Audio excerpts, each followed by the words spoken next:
The desperate plea. The market was crowded, noisy, and full of strange smells. Lights flickered from neon signs above, casting strange colors on the cracked metal floor. Traders shouted about rare minerals and exotic foods. Aliens of all shapes moved through the narrow paths, their eyes cold and tired. In the middle of this chaos stood a single figure, an alien mother. Her skin was pale green, and her eyes were full of fear. She clutched a small bundle in her arms. A child, no older than 5. The child's breathing was shallow, each breath a soft, painful wheeze. "Please," the mother cried in broken standard. "Medicine. My child needs medicine." No one stopped. No one cared. Jack Carter watched from his food stall across the market. His human instincts kicked in. He recognized that look, the helpless desperation of a parent trying to save a child. He had seen it before, long ago. He had lived it. He stepped forward. "Ma'am, what medicine do you need?" The mother's eyes filled with sudden hope. M39. For lung infection. Very rare, very expensive. Jack's stomach tightened. M39 was restricted because of black market abuse. But for someone truly sick, it was the only cure. "Come with me," Jack said. They walked quickly through the market, ignoring the curious stares. Jack led her to his small storage room, away from the noise. He knelt to check the child's breathing. The boy's chest rattled with every inhale. His skin looked pale and almost gray. Jack grabbed his old comm unit and searched for M39. Nothing came up in the legal medical directory. He tried the black market forums. One name appeared. Zoran. "Who is Zoran?" the mother asked, reading the screen. "Trouble," Jack answered. "But our only chance." An hour later, Jack stood in the shadows of Dock 13. The air smelled like rust and oil. The mother waited nearby, her eyes locked on her child. The boy's breathing grew worse. Jack felt the weight of time pressing on him. Footsteps echoed from the darkness. A figure appeared, tall, thin, with reptilian scales that shimmered under the dim lights. "You Carter?" the figure hissed. "Yeah, I need M39. Fast." The alien, Zoran, let out a dry laugh. "M39 isn't cheap, human.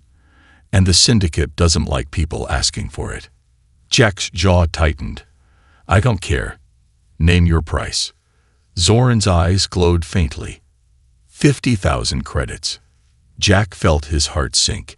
He didn't have that kind of money. He glanced at the child, whose breaths were now small gasps. "I don't have 50,000, Jack said. "But I have an old mining drone. Good condition. It's worth 20,000. Zoran's tongue flicked out. "The syndicate won't like this, Carter. If they find out, they'll come for you." "I'm already haunted by worse things," Jack said. Zoran handed over a small metal case. Jack opened it and saw the thin glass vial of M39 inside. The blue liquid shimmered softly. He turned back to the mother. "Let's go. Fast." As they left Dock 13, Jack's comm unit buzzed. He checked the screen. An unknown message flashed. "Return the medicine, or die." Jack's breath caught in his chest. The syndicate knew. He grabbed the mother's arm and hurried through the maze of alleys. Drones hummed overhead, scanning the streets. The syndicate moved fast. Too fast. "We're being hunted," Jack whispered. The mother hugged her child tighter. "We can't stop. My son, he will die." Jack's mind raced. They were out of time. The syndicate wouldn't just take the medicine. They'd kill him for defying their rules. But he had made a promise, and he wouldn't break it. "Hang on," he said. "I'll get us out of here." The hidden price. The red lights of syndicate drones reflected off the damp metal walls as they closed in. The low hum of their engines grew louder, echoing like mechanical predators hunting in a steel jungle. Jack Carter's heart raced. His muscles tensed as adrenaline surged through his veins. He gripped the alien mother's arm. "Run. Now." She didn't ask questions. Her eyes widened with terror, but she clutched her child tightly and followed Jack. They sprinted through the narrow alleys, past rusted staircases and locked maintenance doors. The mother stumbled, her legs weak with fear and exhaustion. The child's breaths were faint now, each inhale a desperate gasp, each exhale a shallow whisper. Jack knew the boy didn't have much time. The M39 vial in his pocket was fragile, and the child's condition was critical. But if the syndicate caught them, they'd never get the medicine where it needed to go. The drone scanners buzzed behind them. A metallic voice echoed from the speakers. "Human Jack Carter, surrender the illegal medicine. Non-compliance will result in termination." Jack cursed under his breath. He spotted a ladder hanging from the wall. "Climb," he ordered the mother. She hesitated, eyes darting toward the approaching drones. "Go," Jack shouted. The mother obeyed, gripping the ladder with one hand while holding her child with the other. The metal creaked as she climbed. Jack turned and grabbed a nearby metal pipe. He waited, heart pounding, as the first drone appeared around the corner. The drone hovered close, red eye scanning. Jack swung the pipe with all his strength. The impact cracked the drone's casing, shattering the sensor. Sparks flew. The drone spiraled and crashed against the wall. But more drones were coming. Jack scrambled up the ladder. As he reached the top, he heard metal footsteps echoing below. The syndicate's ground troops were here. They reached the rooftop and ducked behind a large ventilation unit. From their high vantage point, they could see syndicate agents flooding the alleys below. The agents were tall, armored, and efficient. Each carried a pulse rifle. The leader, recognizable by a jagged scar across his reptilian face, barked orders. Carter took the medicine. The scared alien growled. "He's risking syndicate wrath for some worthless alien brat. Find him." The mother's eyes filled with tears as she held her child tighter. Jack's fists clenched. He wanted to fight, but fighting was suicide. They needed to move. He scanned the skyline. 2 blocks away, the old Magrail station stood abandoned. If they could reach it, they might escape through the maintenance tunnels. "Come on," Jack whispered. "Stay low. Follow me." The journey across the rooftops was slow. The mother moved carefully with her child, and Jack kept watch for drones. The cold night air carried the distant hum of syndicate patrols. Every step felt like walking on thin ice above a sea of sharks. At the Magrail station, Jack found a rusted maintenance hatch. He pried it open and helped the mother climb down first. He followed, pulling the hatch closed behind him.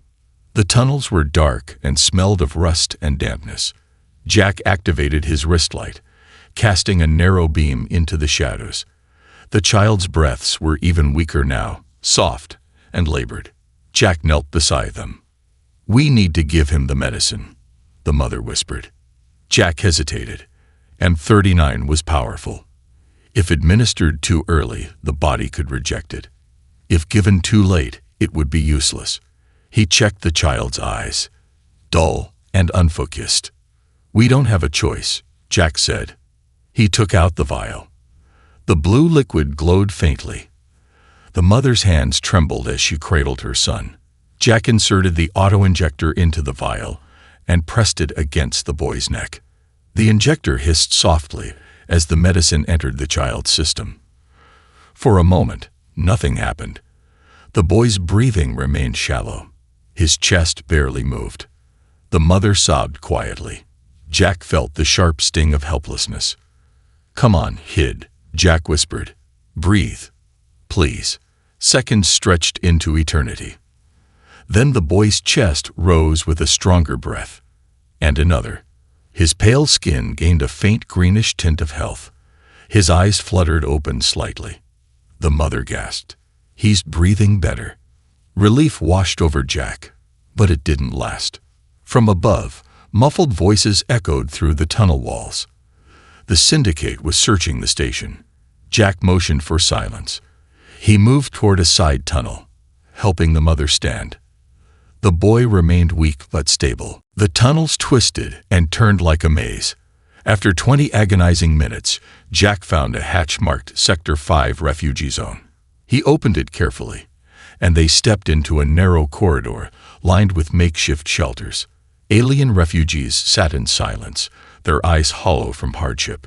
Jack guided the mother to an empty corner and handed her his old comm unit. "Stay here. Don't move. If I'm not back in 2 hours, contact Officer Lee at the Human Embassy. Tell her Jack sent you." The mother's eyes filled with fear. "Where are you going?" Jack's jaw tightened to find a safe way out. He turned and walked back toward the tunnel. His mind raced. The syndicate wasn't just after the medicine. They wanted to make an example of him.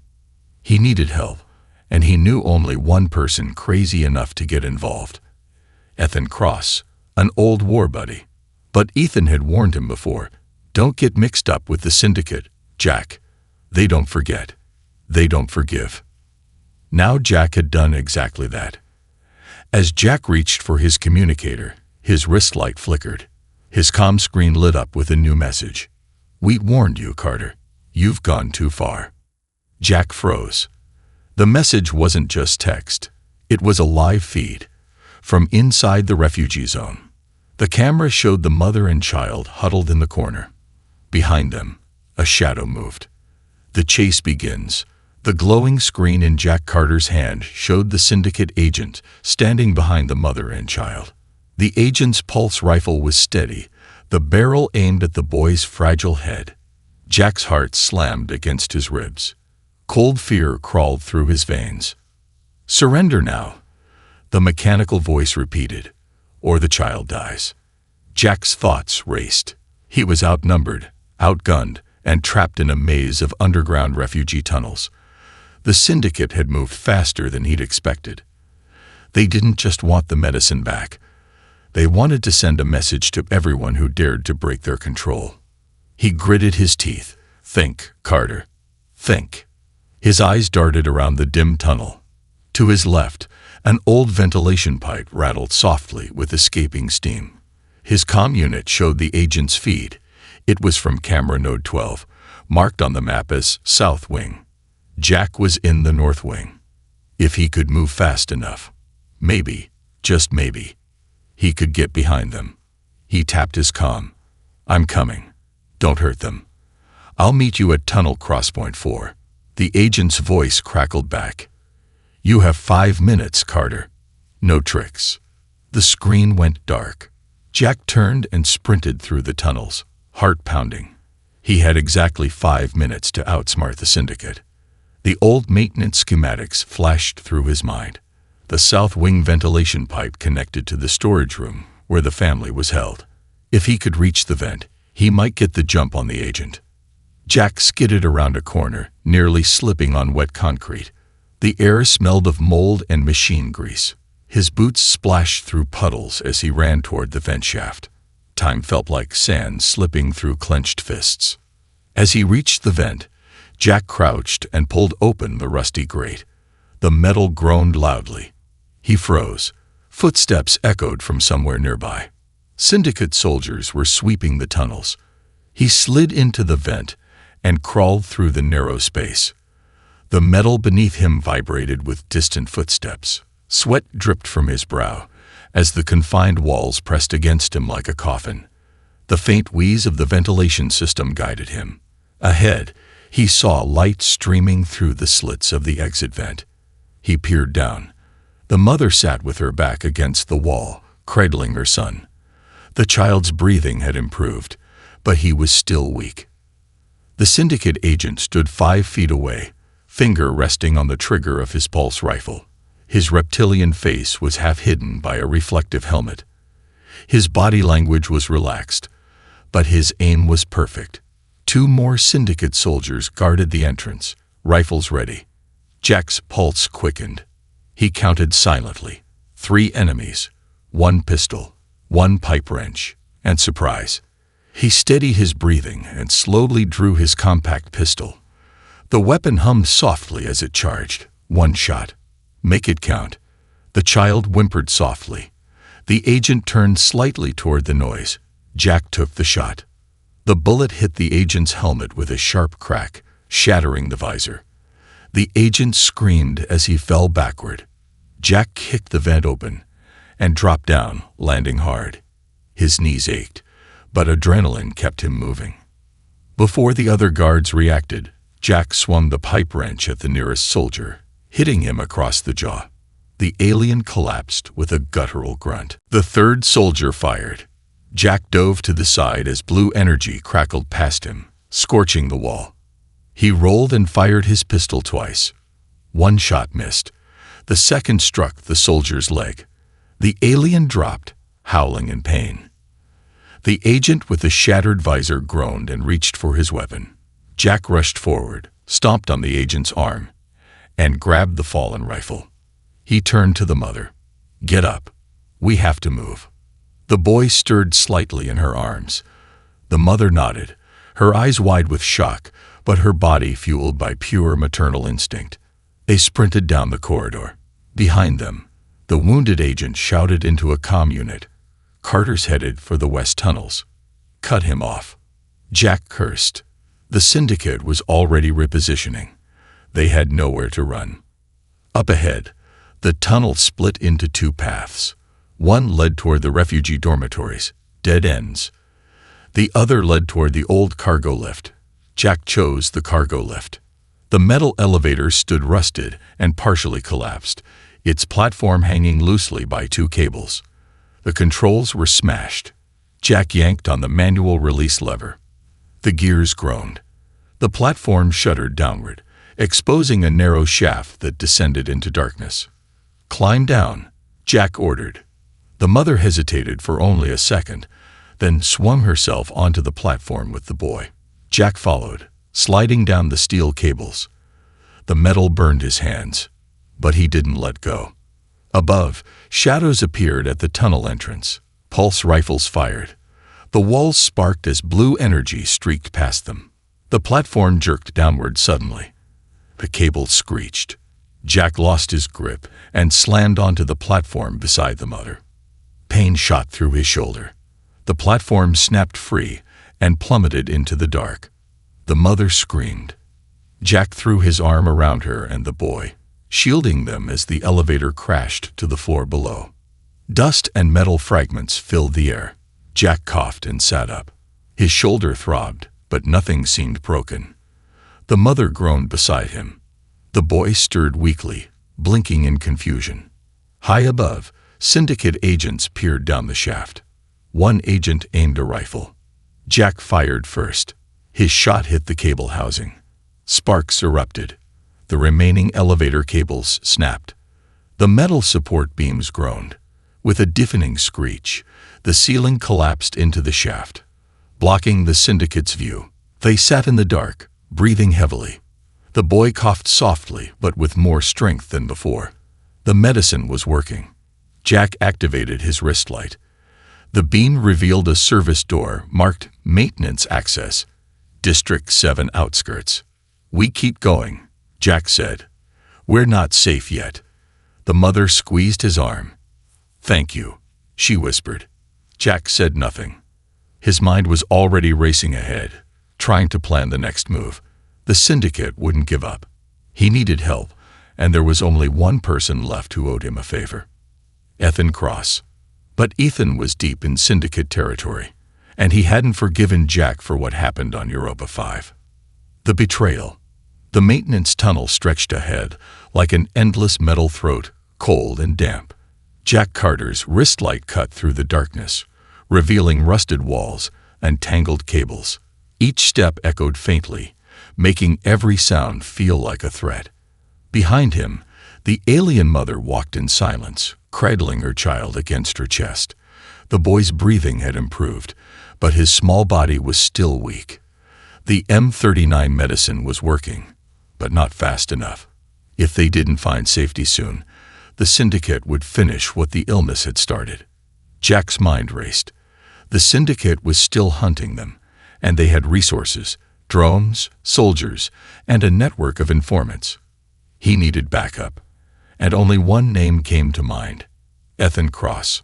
Cross had been his commanding officer during the Mars Colony Wars. They'd fought side by side, survived impossible missions, and saved each other more than once.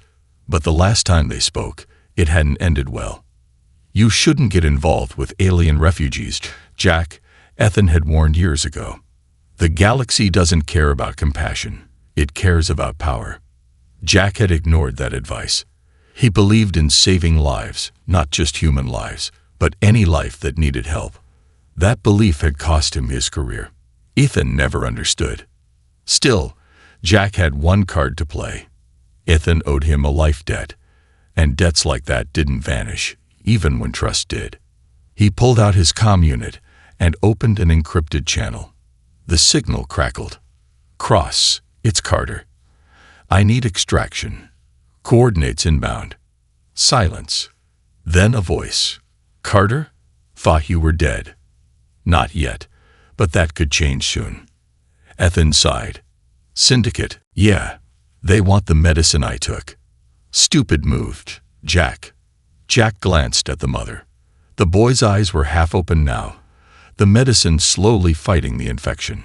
"Yeah," Jack said, "but it was the right move. Can you help or not?"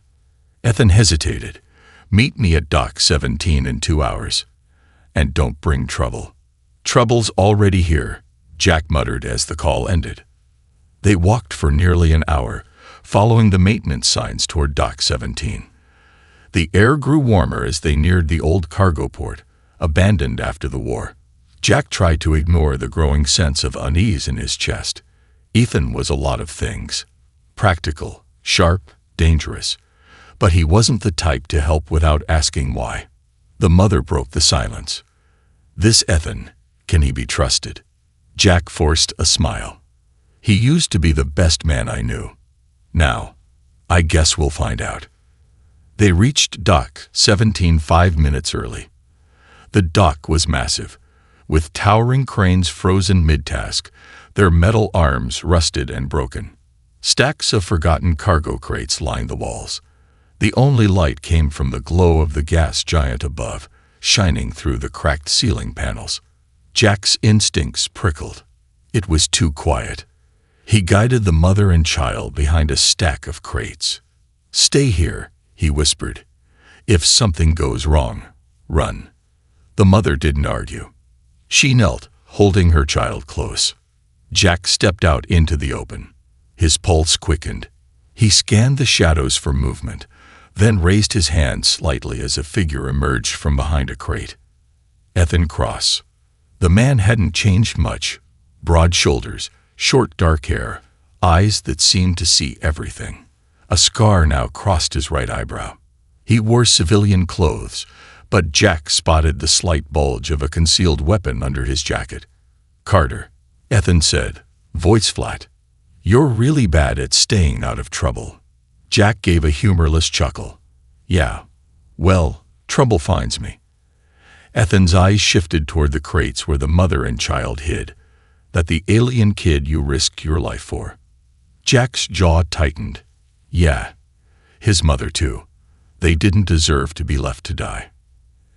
Ethan exhaled slowly. "You always had a hero complex. Somebody has to." Ethan tilted his head. "I called in a favor. Got a transport waiting outside the district. I can get you and the kid off-world." Jack's stomach unclenched slightly. "Thanks, Ethan. I owed you." Ethan's eyes flickered with something unreadable. "Yeah, you do." They walked toward the cargo bay's side exit. Jack gestured for the mother to follow. She stood, lifting her child. The boy stirred and opened his eyes. Is it safe?" she asked softly. "Almost," Jack said. But the boy's eyes widened suddenly. He pointed at Ethan. "Bad man," the child whispered. Jack's body went cold. He turned to Ethan just as Ethan drew his pistol. Jack lunged, knocking the gun upward. The shot fired harmlessly into the ceiling. Ethan swung the weapon like a club, hitting Jack across the jaw. Pain exploded in Jack's head as he staggered backward. "Ethan, what the hell?" Jack gasped. "I told you," Ethan said, voice icy. "The galaxy doesn't care about compassion. The syndicate paid me double your bounty." The mother screamed. Ethan aimed the pistol at her. Jack roared and charged. The two men collided. The pistol fired. The mother ducked behind a crate as the bullet sparked against metal. Jack punched Ethan in the stomach, then the face. Ethan stumbled but recovered, slamming the pistol into Jack's ribs. Jack grunted in pain. Ethan fired again. Jack twisted away. The bullet grazed his shoulder. Blood soaked his sleeve. He kicked Ethan's wrist. The gun skittered across the floor. The two men grappled. Ethan tried to strangle Jack. Jack headbutted him, sending Ethan crashing to the floor. Jack scrambled for the pistol and pointed it at Ethan. His hand shook. "You betrayed me," Jack said, voice trembling with anger. "You betrayed yourself, Jack," Ethan sneered. "All this for some alien brat. What do you think happens next? The syndicate owns this sector. You can't win." Jack's finger hovered over the trigger. The memory of his own child's face flashed in his mind. His daughter, who died gasping for breath when the medicine came too late. He lowered the gun and looked toward the mother. "Go. Run. Now." She hesitated. "Go," Jack shouted. The mother sprinted toward the side door, carrying her child. Jack turned back to Ethan, who grinned. "You're soft," Ethan spat. Jack's eyes hardened. "No. I'm human." He fired at a nearby fuel tank. The bullet pierced the metal. The tank hissed, then exploded. The blast threw Jack backward. Fire roared through the cargo bay. Smoke and flames swallowed Ethan's figure. Jack hit the ground hard, head spinning. He coughed, chest burning. Through blurred vision, he saw the mother disappear into the shadows with her child. Good. They were safe. For now. He tried to stand but collapsed as darkness took him. The unlikely alliance. Pain dragged Jack Carter back to consciousness. His head throbbed, his ribs screamed, and his lungs burned from inhaling smoke. The metallic taste of blood coated his tongue. He opened his eyes. The world around him was a blurred, flickering mess. Flames crackled in the distance, casting twisted shadows across the scorched cargo bay. The air reeked of melted steel and scorched insulation. His ears rang with a high-pitched whine, muting the distant sounds of shouting and footsteps. Jack tried to move, but his body protested. His left arm hung limp, dislocated or broken. His leg throbbed where shrapnel had pierced through his thigh. Damn it. He needed to get up. The syndicate would be here soon. "Come on, Carter," he whispered through gritted teeth. "Move." He rolled onto his side and gasped as fire tore through his muscles. The searing pain jolted him into full consciousness. The crate beside him was hot to the touch, metal warped by the explosion. The blast. The mother. The child. Ethan. His pulse spiked as memories flooded back. He'd given the mother and child a chance to escape, but the syndicate had said they had her ID signature. That meant they could track her unless she found a way to wipe it. And Ethan Cross, the man who had once saved Jack's life, had betrayed him for syndicate money. Jack clenched his fists. He had no weapons, no allies, and no plan. But giving up wasn't an option. The syndicate wanted the mother and child. Jack wouldn't let that happen. Not again. Metallic footsteps echoed from the far side of the cargo bay. The syndicate was here. Jack pushed himself to his knees and crawled behind a toppled forklift.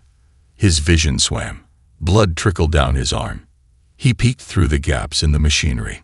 6 syndicate soldiers moved through the debris with precision. Their armor was matte black, their visors glowing red. Their rifles swept the area in smooth arcs. The leader, identifiable by the crimson stripe running down his helmet, halted near the center of the bay. He crouched beside a scorched corpse, Ethan Cross. Jack's jaw tightened. The commander tapped his helmet. Target Carter not found. Heat signatures indicate movement toward South Tunnel. Dispatch drones. Damn, they were going after the mother and child. Jack's heart raced. He had to act. He scanned his surroundings. A damaged syndicate drone lay nearby, its frame partially melted. Its power cell flickered weakly. That might work.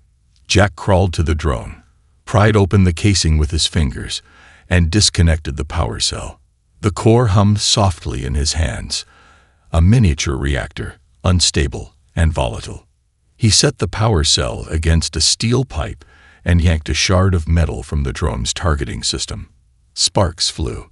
The power core vibrated violently, its containment field failing. Jack hurled the core toward the syndicate squad. Fire in the hole, he roared, before diving behind the forklift. The power core detonated with a sharp, concussive blast. Heat and pressure slammed into Jack's back, but he stayed low. The syndicate soldiers staggered, their armor scorched, and their sensors scrambled. Jack didn't hesitate. He charged. The nearest soldier turned, raising his rifle. Jack tackled him, grabbed the soldier's sidearm, and fired into his chest at point-blank range. The alien collapsed with a wet grunt. The second soldier swung a baton at Jack's head. Jack ducked and fired twice, hitting the attacker in the neck. The soldier fell, choking on his own blood. The commander recovered and fired a pulse blast. The energy grazed Jack's side, searing flesh. Jack hissed in pain but fired back. His shot hit the commander's shoulder, knocking the alien backward. The commander dropped his rifle and reached for a grenade. Jack didn't give him the chance.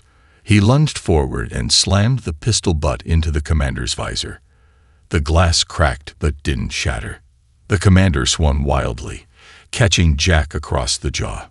Stars exploded in Jack's vision.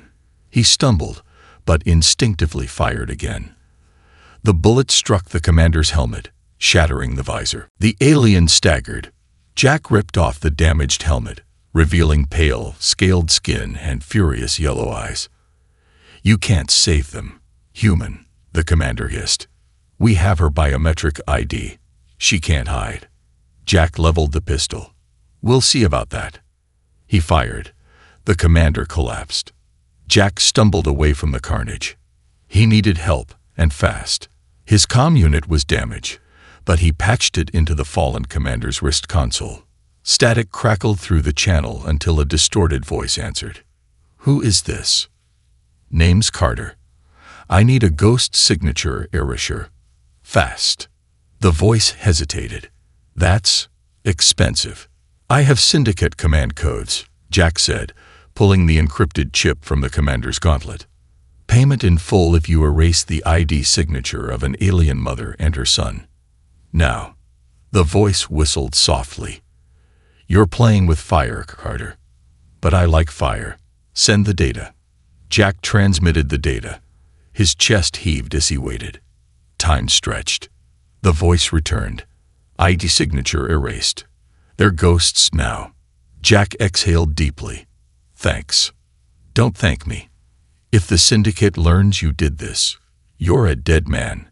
"Yeah," Jack muttered. "Get in line." He staggered out of the cargo bay and followed the faint traces of the mother's footsteps into the tunnels. His body screamed with each step. Blood dripped from his wounds, leaving a trail behind him. But he didn't stop. After what felt like hours, he heard voices ahead. He turned off his wrist light and crept forward. The mother sat against a wall, holding her child, whispering softly. The boy's eyes were brighter now. His breaths came without the labored wheeze. The medicine was winning. Jack stepped into the light. The mother flinched, then relaxed when she saw him. You're alive," she breathed. "Barely," Jack said, forcing a smile. He sank to the ground beside her. "You're safe now. I erased your ID signature. The syndicate can't track you anymore." Tears filled her eyes. She touched his arm gently. "Thank you. I don't know how to repay you." Jack leaned his head back against the cold wall. "Just keep the kid safe. That's all that matters." The boy crawled over and sat beside Jack. "Bad man gone?" he asked softly. Jack ruffled the child's hair. "Yeah, kid. The bad man's gone." The boy smiled faintly. Jack closed his eyes, exhaustion pulling him into darkness. The child's fate. Pain was Jack Carter's new companion. It gnawed at his muscles, burned through his veins, and clung to every breath. His wounds were untreated, his energy drained, but he couldn't stop. Not yet. Not while the syndicate hunted the mother and child. The dim maintenance tunnel stretched ahead like a steel maze. The flickering light from his wristband cast shadows that seemed to move with malice. Each step echoed softly, a cruel reminder that the syndicate might be only moments behind. The mother, Naira, carried her son with quiet strength. Her pale green skin glistened with sweat, and her muscles trembled with exhaustion. But she never slowed. Her eyes flicked toward Jack. "Are we safe yet?" Jack forced a dry laugh. Safe is a myth in syndicate territory. But we're close to the spaceport. Another mile through these tunnels, and we reach the emergency launch shafts. If we can steal a ship, we can leave this hellhole. Naira tightened her grip on her child. The boy stirred, eyes half open. His breathing was steady, no longer the shallow, painful gasps of before. The medicine had worked. Jack placed a hand on the boy's forehead. The skin felt warm with life. Relief washed over him. But it was short-lived. The syndicate wouldn't give up. Not after he'd killed their agents and stolen command codes. The boy opened his eyes, faintly glowing in the dim light. "Mr. Jack." "Yeah, kid." The child blinked. "The bad men. They're close." Jack froze. "What do you mean, buddy?" The boy squeezed his mother's arm. "I can hear them, like whispers. They're coming." Jack's stomach dropped. He tapped his wrist comm and switched to thermal detection mode. The screen flared with heat signatures. Dozens of moving figures appeared behind them, closing fast. The syndicate. "Run," Jack said. They sprinted through the tunnels, Jack ignoring the sharp pain with each step. The boy's words haunted him. He could sense them. The tunnels led to a larger chamber, an old water filtration plant with rusted pipes and flooded floors. In the center stood a metal ladder leading to a hatch marked "Emergency Launch Shaft. Access 7B." Jack ran toward it, but skidded to a stop. Laser tripwires. A faint red glow crossed the floor in a crisscross pattern. Jack knelt to inspect the emitters. Military grade. If they crossed, alarms would trigger across the city. The syndicate would have them pinned within minutes. "We can't go this way," Jack muttered. Naira's eyes darted toward the tunnels behind them. "They're coming." Jack glanced at the boy. His eyes glowed faintly now, like soft lanterns. He was still connected to something syndicate-related. "Kid," Jack said softly, "can you still hear the whispers?" The boy nodded. "Can you tell me where the bad men are?" The boy closed his eyes, his brow furrowing in concentration. "4 in the tunnel behind us. 2 coming from the left. 1 on the metal stairs. And he winced. "A big one. Watching from far away. A big one." The commander. Jack stood. "They're hurting us. This is a trap." Naira's eyes filled with panic. "What do we do?" Jack studied the tripwires. The control panel was mounted near the hatch. He could disable it, but it would take time they didn't have. "Get to the ladder," Jack said. "I'll buy you time." Naira hesitated. "No, you can't. Now." Jack barked. She ran, cradling her son. Jack grabbed a metal rod from the ground and wedged it between 2 corroded pipes. He swung it with all his strength. The pipes burst, spraying steam and water into the room. Visibility dropped instantly. Footsteps splashed through the water. Jack crouched, pistol ready. A shadow appeared through the mist. He fired. The figure dropped. Another shadow lunged from the left. Jack pivoted, firing twice more. The soldier crumpled with a grunt. A sizzling sound filled the air. A pulse grenade landed at Jack's feet. Damn it. He dove behind a metal console. The grenade detonated with a crackling blast. Electricity surged through the water, lighting the room in blue arcs. Jack felt his muscles seize as the shock passed through him. He collapsed to the floor, twitching. Boots splashed closer. Through blurred vision, Jack saw a tall, armored figure approach. The Syndicate commander. His eyes gleamed like molten gold through his visor. "You fought well, Carter," the commander said. "But you've lost." Above, Naira reached the ladder and climbed with her child. The boy clung to her neck. As they reached the top, the boy whimpered, "Mama." The bad man caught him. Naira hesitated. She looked down through the mist, saw Jack lying on the ground, the commander standing over him. The boy clutched her tighter. "He's going to kill Mr. Jack." Naira's heart broke. Jack had risked everything for them. Now he faced death while they climbed toward safety. The hatch loomed above her. Freedom. Escape. Safety for her son. She looked at her boy. "I love you," she whispered. She placed him gently on the platform and sealed him inside the maintenance pod. The controls were simple enough. She programmed the destination for the nearby refugee colony, the only place beyond Syndicate influence. The boy banged on the glass. "No, Mama, no." Naira pressed her palm to the pod's window. "Stay safe, little one. Live." The pod hummed, then shot up the launch shaft, carrying her son to safety. Naira turned back toward the battle. Her eyes hardened. Time to repay the debt. The commander aimed his pistol at Jack's head. "You should have walked away, Carter.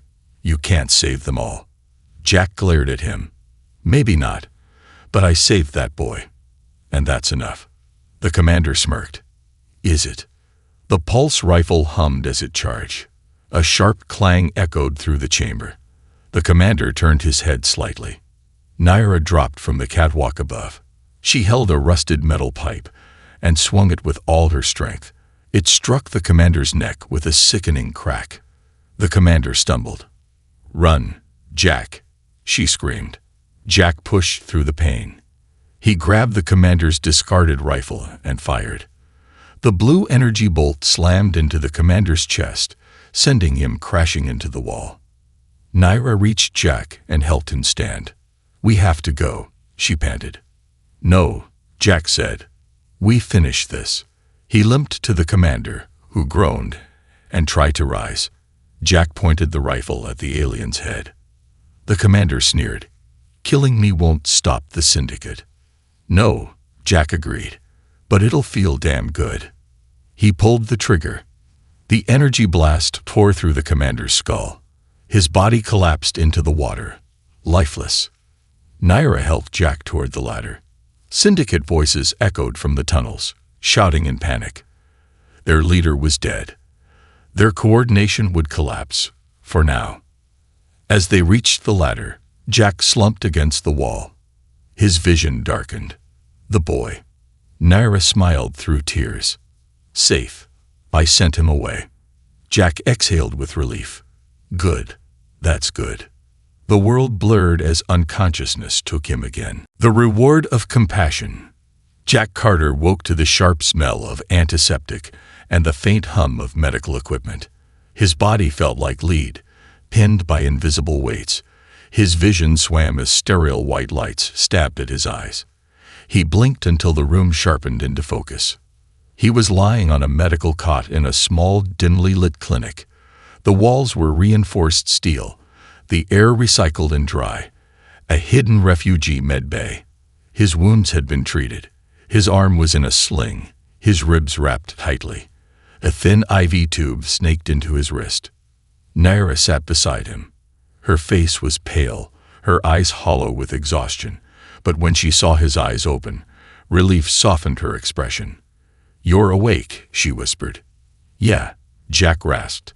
His throat felt like sandpaper. "The boy." Naira's smile faltered. She lowered her gaze. "He's safe, for now." Jack's heart stuttered. "For now." She swallowed hard. The Syndicate tracked his pod. They activated Directive Omega. The words hit Jack like a sledgehammer. Directive Omega, a Syndicate scorched earth protocol. If they couldn't capture a target, they eliminated everything around it. The refugee colony where the boy's pod had landed was now the Syndicate's next target. How long do we have? Jack asked, swinging his legs off the cot. Pain lanced through his body. 2 hours, maybe less. Naira said. The warship is already en route. Jack cursed and forced himself to stand. His legs shook, but he locked his knees. What defenses does the colony have? Naira shook her head. None. It's a sanctuary. No weapons, just families, workers, children. Jack's jaw clenched. The Syndicate was sending a warship to massacre innocents to punish him. He couldn't let that happen. The colony was located on Callista 4, a barren moon with thin atmosphere and scattered mining settlements. The refugee sanctuary was hidden in an old terraforming facility, a perfect, unarmed haven for those fleeing Syndicate oppression. Jack had been there once. He remembered the hopeful faces of alien families who just wanted to live free. Now, thanks to him, death was coming for them. We need a ship, Jack said.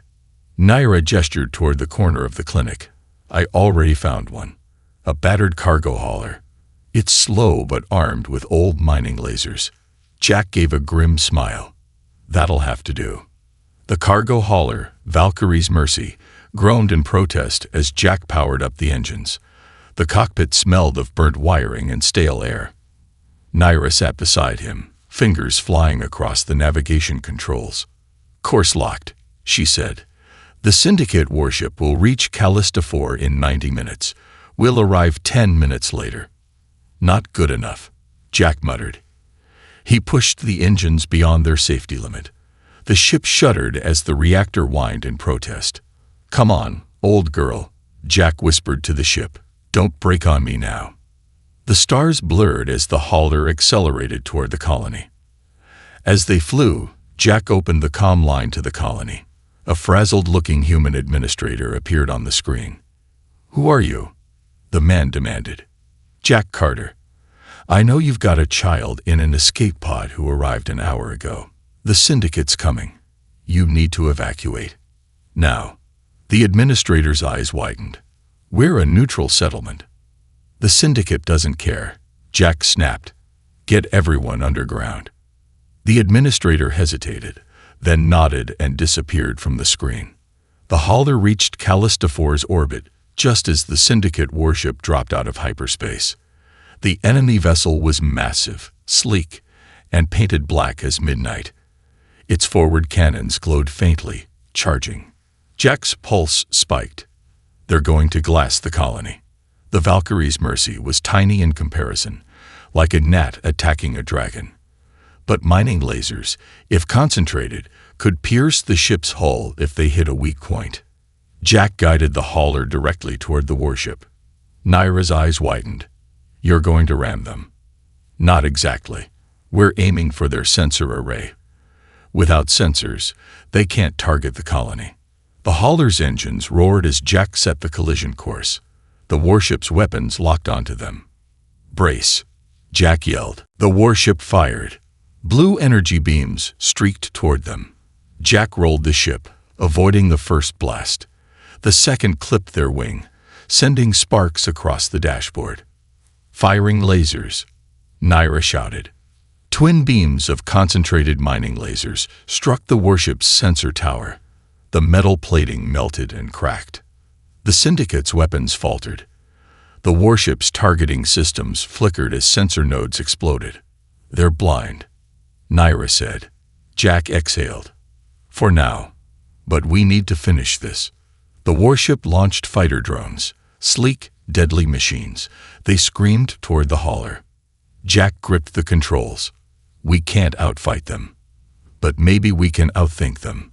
He dove toward Callista 4's atmosphere, the drones in pursuit. The ship's hull glowed from the friction. The drones followed, closing the gap. Lasers ready, Jack asked. Ready, Naira said. On my mark. 3, 2, 1. Now. The mining lasers fired downward into the moon's surface. The beams struck a gas pocket left by old terraforming equipment. The gas ignited in a massive, fiery explosion. The shockwave engulfed the pursuing drones, vaporizing them instantly. The Valkyrie's mercy shook violently, but emerged from the fireball intact. Naira laughed shakily. "You're insane." "Yeah," Jack said. And it worked. The warship fired blindly into the colony, unable to aim accurately. The blast scorched empty ground, missing the underground shelters. Jack positioned the hauler directly beneath the warship's underbelly. "Mining lasers can't pierce their core," Naira said. "No," Jack agreed. "But if we overload the reactor..." Naira's eyes widened. "That'll kill us." Jack looked at her. "You have to take the escape pod." "No," she said, voice breaking. "The boy needs you," Jack said softly. "Go." Tears filled her eyes. She kissed Jack's forehead, whispered something in her native tongue, and ran to the escape pod. Jack rerouted all power to the mining lasers and aimed at the warship's reactor exhaust port. The lasers drilled into the metal until molten slag spilled out. The warship's captain realized too late what Jack was doing. The reactor destabilized. Jack activated the autopilot, locked the lasers on maximum, and launched the escape pod. He sat back, breathing heavily. The warship fired wildly in panic. The mining lasers hit the reactor core. The warship exploded in a blinding burst of white light. Jack's ship disintegrated. Epilogue. The reward of compassion. Days later, news spread across the galaxy. A single human pilot had stopped the Syndicate's warship, saving thousands of alien refugees. Images of Jack Carter's face circulated on news streams. His sacrifice became a symbol of hope. In the refugee colony, Naira sat with her son beneath the stars. The boy looked up. "Mr. Jack is gone," he asked softly. Naira hugged him. "No, love. People like Jack never really go away. They live on, in the hearts they save." The boy looked up at the sky, eyes glowing faintly. "Thank you, Mr. Jack," he whispered.